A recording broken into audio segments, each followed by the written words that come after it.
December was unforgettable, from festive holiday pages to fantasy and mythology designs. And I also had a chance to share coloring with a family member with an in-person buddy color session. I also explored some ways to speed up coloring by using 2 types of water-based markers. So let's check out the colored pages in December.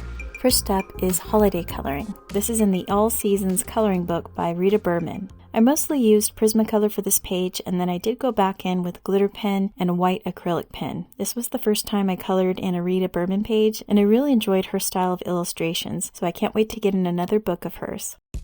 The next page is in My Best Christmas. I have wanted to color this polar bear page since I first saw it. I used Prismacolor Indigo pencil for the background, and then I went back over that pencil with a blue-colored Ohuhu water-based marker. I thought that would help the polar bears to stand out a little, and after I colored that background, I decided that I would go with pastel colors on the polar bears. And then I did go back in and shade the polar bears with a light grayish color, highlighted some of the snow with white acrylic paint, and then I did do the same for some snowflakes. Next up is in the Christmas book by Hannah Carlson. I tried to create a night scene with winter owls here. Started off with the gray pencil, and then I went back in with a gray Ohuhu water-based marker. Then I went back in with the Prismacolor pencil, the espresso color, around the edges where the pine tree branches are. After that, I added some stars with some white Posca marker. I would say most of the owls are done with Prismacolor, along with the presents, but I did use a Tombow blender water-based pen. The next book has a more traditional owl. This is in Winter Song. For the background, I kind of used that same method. Went in with some black pencil for Prismacolor, and then I went over it with a black water-based marker.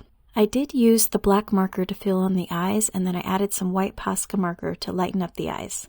I'll have to hold on to this color palette and try to repeat it again. The next page is in Magical Season with an angel embracing a dog. I decided to make this a night scene, so I added that same method of black pencil and water-based marker over that to blend it in. And I went back in on the page with some Prismacolor Premier turquoise for the snow. And then after that, I started adding little dots to kind of make it look like snow. And I was hoping that it would work out. It turned out a lot better than I would have imagined. And I ended up liking this color palette. I'll have to repeat this one on another page. Next up is a page in Christmas Tiny Homes. This page was mostly done with water-based markers to speed up the coloring process, but I did go back in on the snow to add a lavender gray color for Prismacolor. And after that, I kind of wanted to balance it out by adding a brown marker. After that, I did go back in and blend out that water-based marker with a Prismacolor pencil. And I did go back on the page to add tons of little dots with a white Posca marker. And I really liked the way it turned out. The next page is in Rainbow Realms. This was another quick color. I mostly used the Ohuhu water-based markers here. I actually didn't notice early on that there were snowflakes on this page until I was actually coloring it, but it ended up being a really nice winter theme page. I did use a gold Arteza paint pen for the hair and some other elements, and then I did go in with a little bit of white Posca marker. Next up is a page in the Snow Queen. This one was a real simple therapeutic page where I used CastleArts Metallic colored pencils.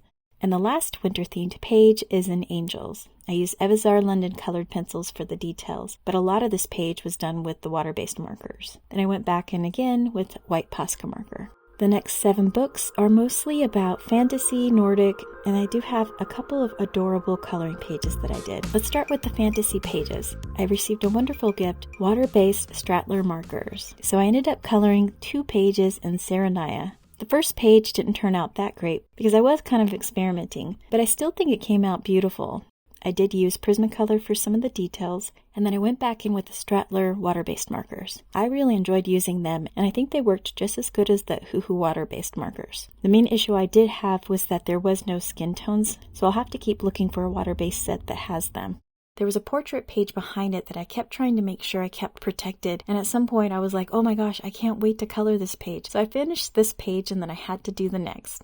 This time I mostly used Prismacolor Premier to make sure the skin tone was better, and then I went back in with Staedtler water-based markers. Overall, this was another quick colored page, and I really enjoyed coloring it.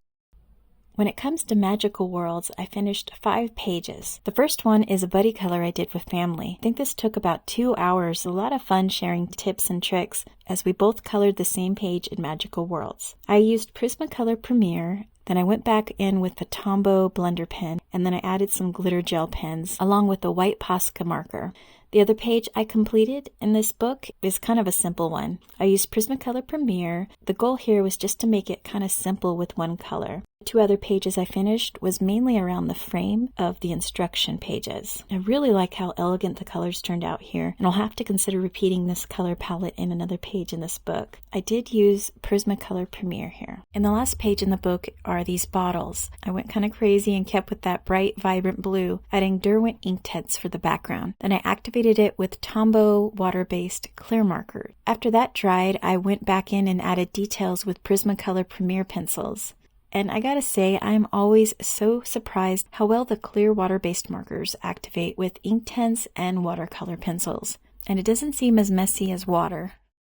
And in case you didn't know, Magical Worlds is my 2025 project book. I'm trying to complete it by the end of December 2025. I am currently at 18% completion. Next up is 3 pages I completed for the Nordic Coloring Challenge. The first page is in this beautiful goddess book. This one was such a delight to color. Once again, I used the Ohuhu water-based markers for the background. Then I went in with Prismacolor Premier for the leaves and other details that I wanted to do. I also added some Posca white marker for the stars, and then I added a yellow glitter marker. I really like how this turned out because I usually don't do light colored dresses, so this was kind of a challenge for me. I also really like how the falcon colors came out with the teal and browns. And here's another page where I tried to color Eden. This is kind of like a doppelganger attempt. The only difference is that I'm trying to do a portrait version. I did use the same method as the last page where I added the water-based black marker in the back, and then I added white Posca for the stars and some yellow glitter gel pen. And the last page for the Nordic challenge that I did is the Throne of Glass coloring book. This was a really fast color using the water-based markers. And then anything that needed actual details, I went back in with Prismacolor Premier. I also used white Posca markers for the metallic items, and then that top right corner where it kind of has a blast. And the last 2 pages are 2 adorable pages that didn't take long to finish at all. Once again, I mostly used the water-based markers, and then anything that needed details, I went back in with Prismacolor Premier. This one is in Curious Critters. It's a real simple page with the dragon fruit critter. I do kind of struggle doing these pages because I want to add some shading, so I did go back in with Prismacolor Premier to try to blend it. And then the last page is in Chompy Fluff Monsters. I colored the dinosaur and some of the critters, and all of this page this time was done with water-based markers. Overall, I am really surprised at how many books I was able to touch in December, and I'm even more excited to continue the Nordic Coloring Challenge in the month of January. If you want to check out that coloring challenge, I'll go ahead and leave it in the video description. Well, I hope you found some inspiration with these pages, and I can't wait to see yours as well. Thanks for watching.